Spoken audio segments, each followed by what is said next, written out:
Assalamualaikum warahmatullahi wabarakatuh. Selamat bertemu kembali dengan Bu Titi dalam pelajaran Sejarah Indonesia kelas 11. Anak-anakku semua, bagaimana keadaan kalian saat ini? Semoga kalian dalam keadaan sehat selalu, tetap menjaga protokol kesehatan sehingga kita diberikan kesehatan dan keselamatan. Anak-anakku, untuk materi kelas 11 ini nanti ada 10 KD. 5 KD-nya akan Ibu berikan di semester dasar. Sedangkan yang 5 KD akan kita pelajari di semester genap. Sebelum masuk ke materinya, marilah kita pelajari dulu kompetensi dasarnya.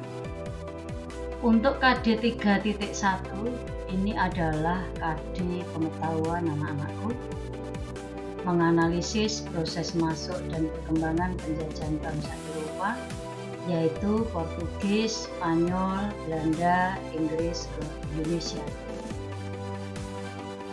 Dalam ranah menganalisis ini, kalian tidak hanya mampu untuk menjelaskan, untuk menyebutkan, tetapi di ranah ini kalian harus mampu membandingkan antara penjajahan bangsa yang satu dengan bangsa yang lain. Kemudian di ranah keterampilan, yaitu di KD 4.1, ini mengolah informasi tentang proses masuk dan perkembangan penjajahan bangsa Eropa, Portugis, Spanyol, Belanda, Inggris ke Indonesia, dan menyajikannya dalam bentuk cerita sejarah.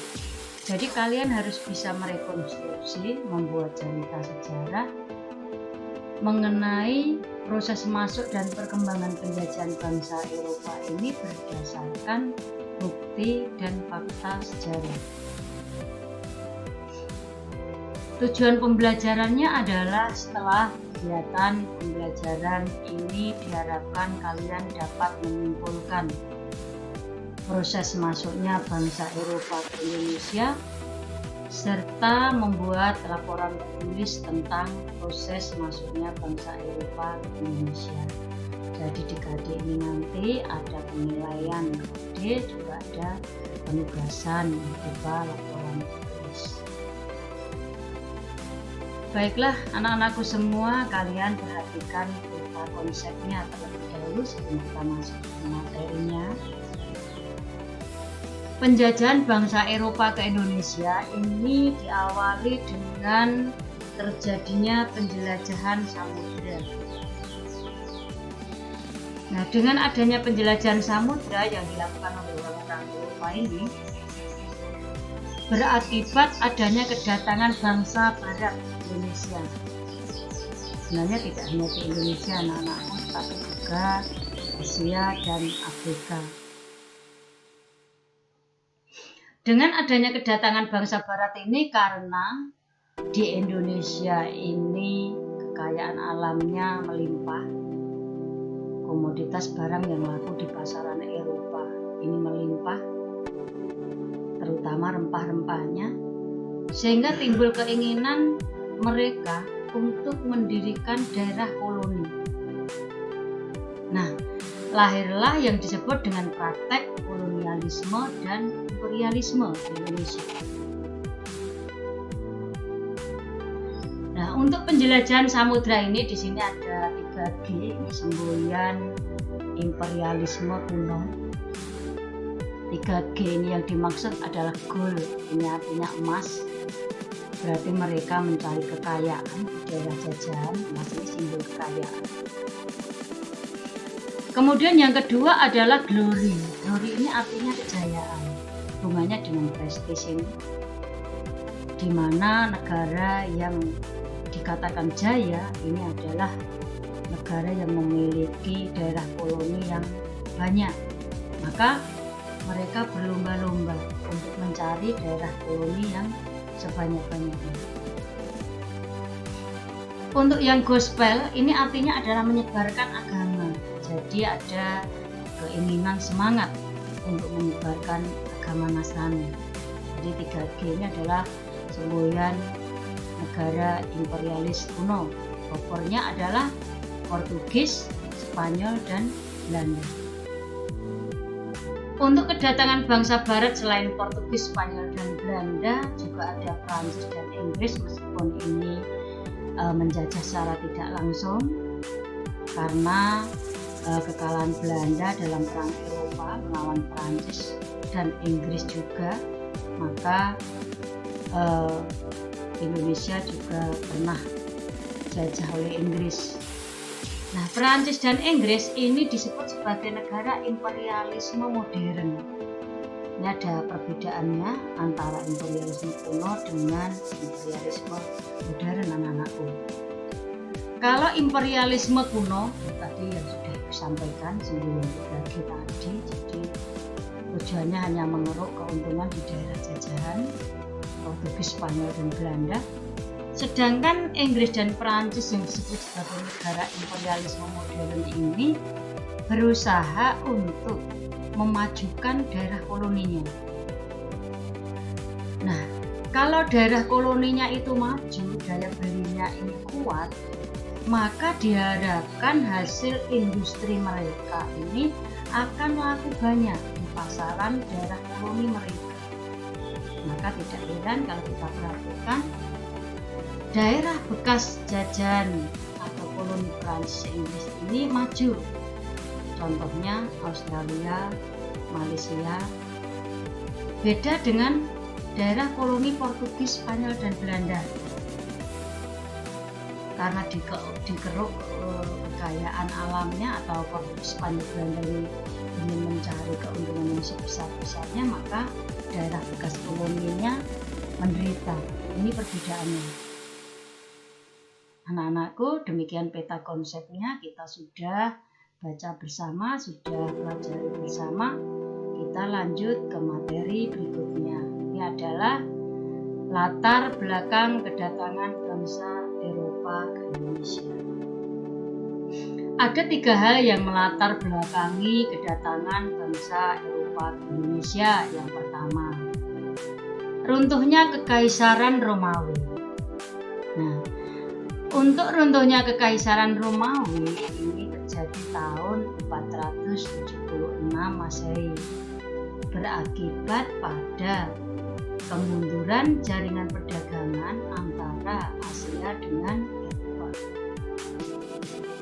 Kemunduran perdagangan ini mengakibatkan kehidupan wilayah tersebut menjadi merosot. Nah, zaman kemunduran ini disebut dengan istilahnya zaman kegelapan atau Dark Ages, dan membuat tatanan hidup bangsa-bangsa di Eropa menjadi kacau.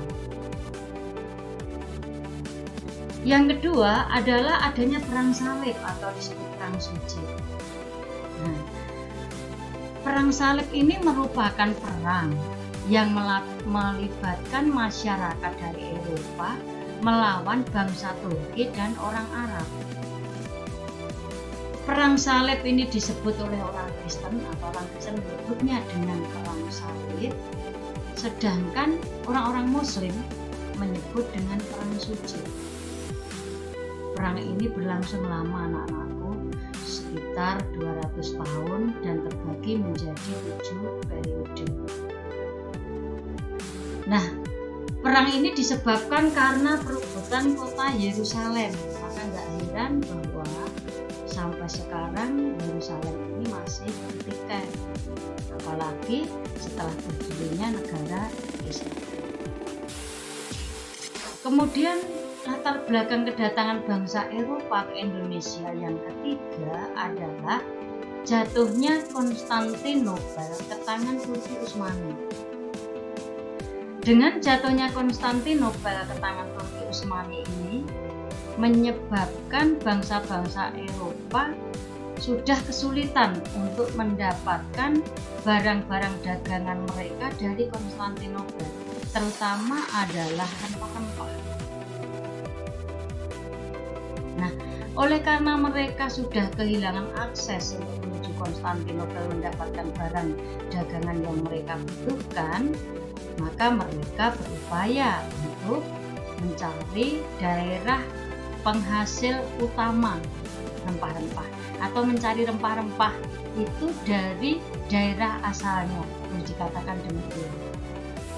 Karena kalau mereka orang-orang Eropa ini mendapatkan barang dagangan langsung dari asalnya, mereka akan mendapatkan keuntungan yang besar dari barang dagangan tersebut. Oke, ini adalah latar belakang kedatangan bangsa Eropa ke Indonesia. Dicamkan baik anak-anakku, ada 3 tadi ya, contohnya Kekaisaran Romawi, Perang Salib, dan jatuhnya Konstantinopel. Oke, masih semangat ya anak-anakku semua? Mari kita lanjutkan materinya. Kita kembali tadi ke materi Perang Salib. Apa toh yang menyebabkan terjadinya Perang Salib? Ada 3 hal juga. 1, larangan bagi peziarah Kristen untuk mengunjungi Yerusalem, anak-anak. Karena pada saat itu Yerusalem ini dikuasai oleh orang Islam, sehingga orang Kristen atau peziarah Kristen mengalami kesulitan untuk masuk ke daerah itu. Kemudian yang kedua, faktor penyebab yang kedua adalah jatuhnya dinasti Umayyah di Spanyol yang telah 7 abad berkuasa. Sedangkan penyebab yang ketiga adalah Paus Urbanus berusaha untuk mempersatukan kembali gereja Roma dengan gereja di Romawi Timur seperti Konstantinopel, Yerusalem, dan Alexandria. Anak-anakku, setelah kita mengetahui faktor penyebab Perang Salib, kita akan belajar apa dampak terjadinya Perang Salib. Perang Salib menjadikan dampak jalur perdagangan Eropa dan Timur Tengah menjadi terputus.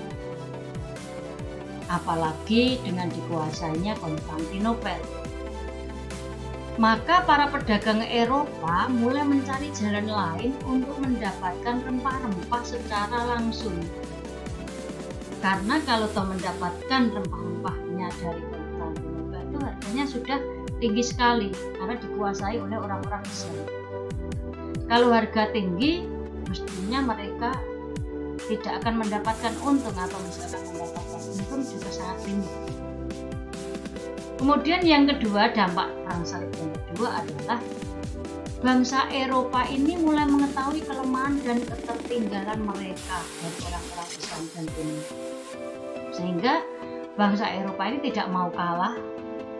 Mereka mencoba untuk mengejar ketertinggalan itu dengan mengembangkan ilmu pengetahuan dan teknologi atau iptek secara besar-besaran, sehingga nanti bangsa Eropa menjadi lebih unggul di bidang iptek.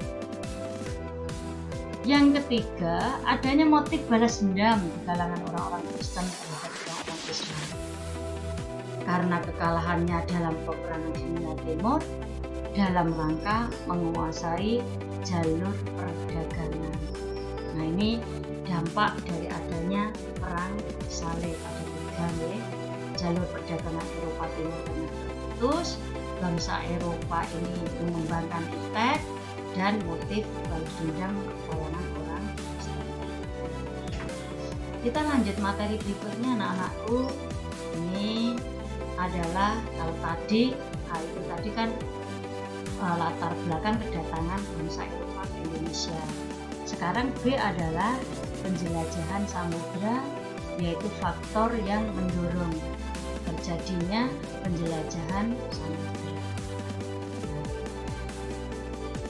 Orang-orang Eropa melakukan penjelajahan samudra didorong oleh banyak hal, anak-anakku. Ini ada 9, kita pelajari dan kita pahami. Untuk faktor pendorong yang pertama adalah adanya semangat penaklukan, disebut dengan reconquista. Semangat penaklukan orang-orang Nasrani terhadap orang-orang yang beragama Islam. Mereka punya keinginan untuk menaklukkan. Yang kedua, Jatuhnya Konstantinopel, ibu kota imperium, ke tangan dinasti Utsmani Turki, ini menyebabkan orang-orang Eropa ini kesulitan untuk mendapatkan barang dagangannya di Konstantinopel, terutama rempah-rempah dari Asia, termasuk dari Indonesia. Kemudian oleh karena Konstantinopel jatuh ke tangan Turki Utsmani dan orang-orang Eropa menginginkan untuk mendapatkan rempah-rempah dari daerah asalnya, sehingga mereka akhirnya melakukan penjelajahan samudra. Ini ada ilustrasi gambar peta di bawah ini. Mereka mengarungi samudra melalui Tanjung Pengharapan, kemudian melewati India, dan selanjutnya sampai di Malaka. Di sini kemudian langsung bisa masuk ke Indonesia atau Nusantara. Kita lanjutkan sekarang. Faktor pendorong yang ketiga adalah adanya keinginan mengetahui lebih jauh mengenai rahasia alam semesta, keadaan geografi, dan bangsa-bangsa yang tinggal di belahan bumi lain. Ini adalah semangat berpetualang anak-anak. Mereka ingin tahu atau ada rasa ingin tahu untuk mengetahui bangsa yang tinggal di belahan bumi yang lain. Untuk yang keempat, keinginan untuk mendapatkan rempah-rempah langsung dari sumbernya, biar harganya lebih murah dan dia mendapatkan untung yang besar. Nah, jiwa pedagang. Berikutnya adalah yang menginspirasi bangsa Eropa melakukan penjelajahan samudra ini adalah kisah perjalanan Marco Polo tahun 1254 sampai tahun 1324. Marco Polo adalah seorang pedagang dari Venesia, Italia. Dia melakukan perjalanan ke Cina. Dalam kisah perjalanannya itu dituangkan dalam bukunya Book of Various Experience, dan menceritakan Marco Polo juga singgah di Indonesia, anak-anakku, karena ada ceritanya mengenai perjalanan keadaan kerajaan Pajajaran. Jadi dalam bukunya menceritakan tentang keadaan kerajaan Pajajaran. Ini menginspirasi orang-orang Eropa. Untuk yang berikutnya, ingin memperoleh keuntungan atau kekayaan yang sebanyak-banyaknya, ini jiwa pedagang. Dan yang ketujuh adalah untuk membuktikan teori Kopernikus yang didukung oleh Galileo Galilei bahwa bumi itu bulat.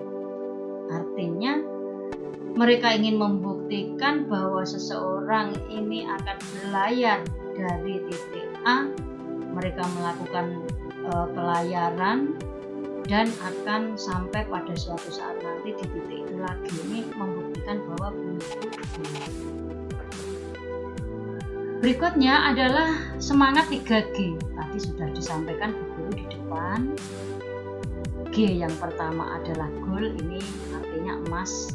Berarti ada keinginan untuk mencari kekayaan sebanyak-banyaknya, karena kekayaan ini dilambangkan dengan emas. Glory adalah kejayaan, ini prestis negara waktu itu, bahwa negara dikatakan jaya kalau memiliki daerah koloni yang luas atau yang banyak, maka mereka berlomba-lomba untuk mencari daerah koloni sebanyak-banyaknya. Sedangkan gospel artinya penyebaran agama Nasrani. Jadi mereka sambil mencari kejayaan juga ada motivasi untuk menyebarkan agama Nasrani. Dan yang terakhir, faktor pendorong yang terakhir adalah kemajuan bidang ilmu pengetahuan dan teknologi, terutama teknologi pembuatan kapal. Setelah munculnya revolusi industri dengan ditemukannya mesin uap, ini mendorong untuk pembuatan kapal besar adalah dengan kapal besar mereka mencari daerah koloni untuk atau mencari daerah sumber rempah-rempahnya, itu mereka akan bisa mengangkut barang dagangan yang banyak kalau kapalnya banyak, kalau kapalnya besar, sehingga bisa mendapatkan untung yang sebanyak-banyaknya. Selain itu juga ditemukannya alat navigasi kompas, karena dengan kompas ini mereka menjadi tidak khawatir kalau melakukan pelayaran di samudra, tidak ada ketakutan kalau mereka nanti akan tidak tahu arah di tengah samudra, karena sudah ada alat penunjuk arahnya, yaitu kompas. Demikian tadi, maaf anak-anakku, faktor pendorong terjadinya penjelajahan samudra ada 9 poin, perhatikan baik-baik, pahami baik-baik. Kemudian dari materi awal tadi sampai yang terakhir kita akan simpulkan, kita buat kesimpulan. Yang pertama, zaman kemunduran Eropa terjadi setelah runtuhnya Kekaisaran Romawi. Nah, zaman ini disebut dengan istilah Dark Age atau zaman kegelapan, dan membuat tatanan hidup bangsa-bangsa di Eropa menjadi kacau. Yang kedua, Perang Salib merupakan perang yang melibatkan masyarakat dari Eropa melawan Turki Seljuk dan orang-orang Arab. Perang ini disebut Perang Salib ini oleh orang Kristen, sedangkan orang Muslim menyebut dengan istilah Perang Suci. Kemudian yang ketiga, jatuhnya Konstantinopel ke tangan Turki Utsmani menimbulkan kesulitan bagi orang-orang Eropa, khususnya di bidang perdagangan.